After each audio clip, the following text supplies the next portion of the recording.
कुठे मिटिंग नाही का? हा, त्याला सांगितलं नाही का आम्ही येणार आहे? त्याला सांगितलं नाही का? सातपुतेला सांगितलं नाही का? यावर ते चपल्या आता चपल्या घेतल्या गेला आवडत नाही भाडकावा.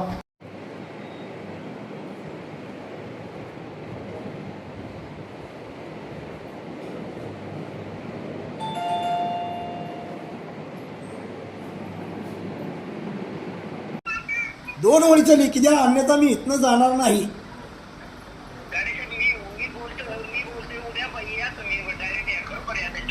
साहेब मला लेखी पाहिजे, मी लेखी पत्र व्यवहार केलाय, मला लेखी पाहिजे. नाही तर पोलिसांना बोलवा आणि पोलिसांना बळाचा वापर करून आम्हाला इथनं बाहेर काढायला सांगा. आमची काय हरकत नाही. आम्ही शांतपणे बसलोय खाली मांडी घालून. आम्ही चपल्या हातात घेऊन आलोया, कारण आम्ही महारामांगाची लोक आहे. त्या बामणाला, त्या भडव्याला आमच्या चपल्या चालणार नाहीत म्हणून आम्ही चपल्या हातात घेऊन आलोय.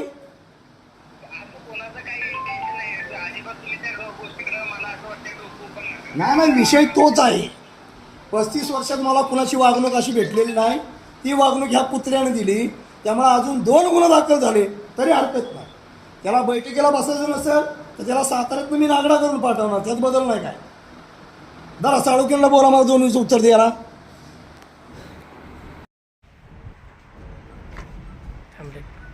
अमोल सातपुते नावाचा नालायक भ्रष्ट अधिकारी उपवन संरक्षक म्हणून साताऱ्यामध्ये आला.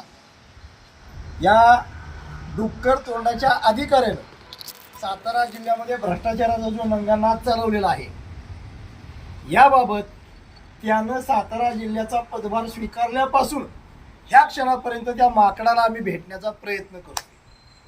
मात्र हा लबाड लांडगा प्रत्येक वेळेला काहीतरी कारण सांगून पळून जातोय. ही पळपुटी अवलाद सातारा जिल्ह्याला म्हणून दुर्लक्ष करून चालणार नाही. कारण सातारा जिल्हा हा पश्चिम घाटात येतो आणि पश्चिम घाटाची वनसंपदा ही आबादी ठेवण्यासाठी, याचं रक्षण करण्यासाठी सातारकर म्हणून रिपब्लिकन पार्टी ऑफ इंडियाला जागा राहणं गरजेचं आहे. याच्या अगोदर या कार्यालयामध्ये आम्ही त्याला 4 वेळा पत्र व्यवहार केला. मात्र त्या पत्राला त्याने केरास टोपली दाखवली म्हणून मी आंदोलनाची भूमिका घेतली.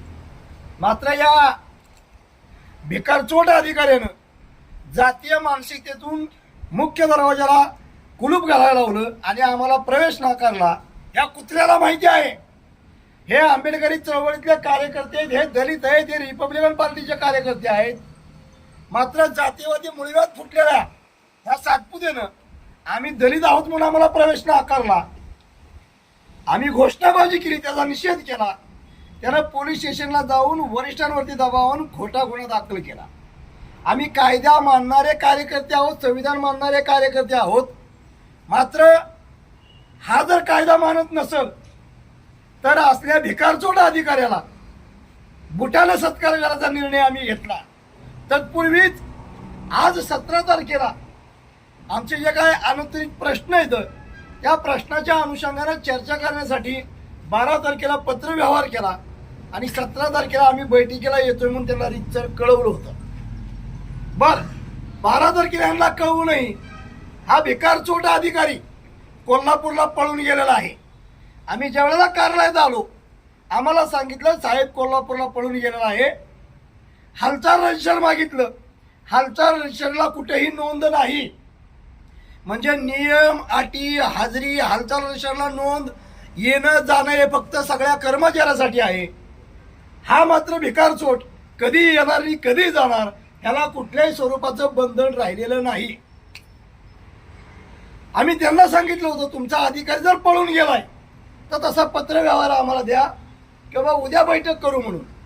मात्र त्याला दुसरा प्यादा कार्यालयीन अधीक्षक साळुके उंदराला मांजर साक्ष त्या पद्धतीने त्या लांडग्याला हा कोल्हा साक्षी झाला.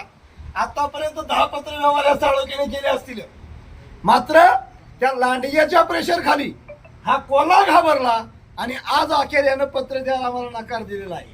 म्हणून आम्ही दुपारपासून या ठिकाणी ठिय्या आंदोलनाला सुरुवात केली. कुठलीही घोषणाबाजी न करता आम्ही शांतपणे ठिय्या आंदोलनाला सुरुवात केली.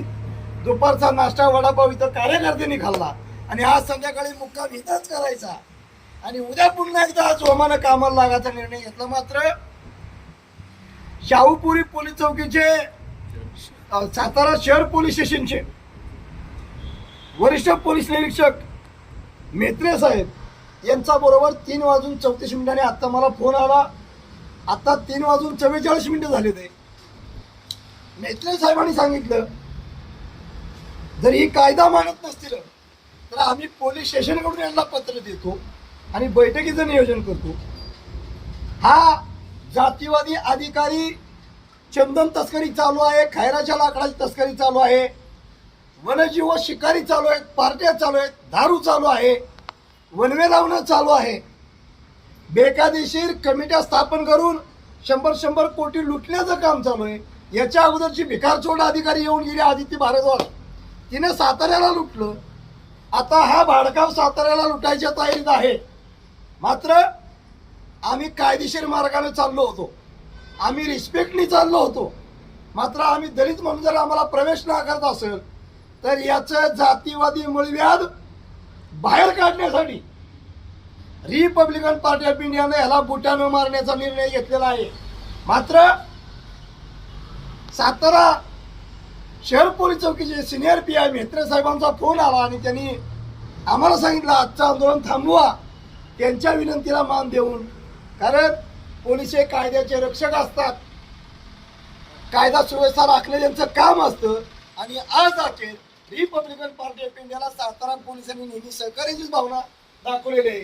त्यामुळे त्यांच्या विनंतीचा मान देऊन आम्ही चालू केलेलं बेमुदत ठिय्या आंदोलन तात्पुरतं स्थगित करत आहोत. मात्र या जातीवादी अमोल सातपुतेच्या गांडीवरती लात मारून त्याला जोपर्यंत सातारा जिल्ह्यातनं बाहेर घालवत नाही तोपर्यंत रिपब्लिकन पार्टी ऑफ इंडिया वनमंत्री असेल किंवा प्रधान सचिव असेल किंवा जिल्ह्याचे पालकमंत्री असतील, या सगळ्यांशी पत्रव्यवहार करून या भिकारचोड अधिकाऱ्याची जोपर्यंत साताऱ्यातनं हकालपट्टी करत नाही तोपर्यंत रिपब्लिकन पार्टी ऑफ इंडिया आंदोलन थांबवत नाही. तुर्तास आम्ही PI मेत्रे साहेबांच्या विनंतीस मान देऊन आज रोजीचं आंदोलन तात्पुरतं स्थगित करत आहोत याची नोंद घ्यावी.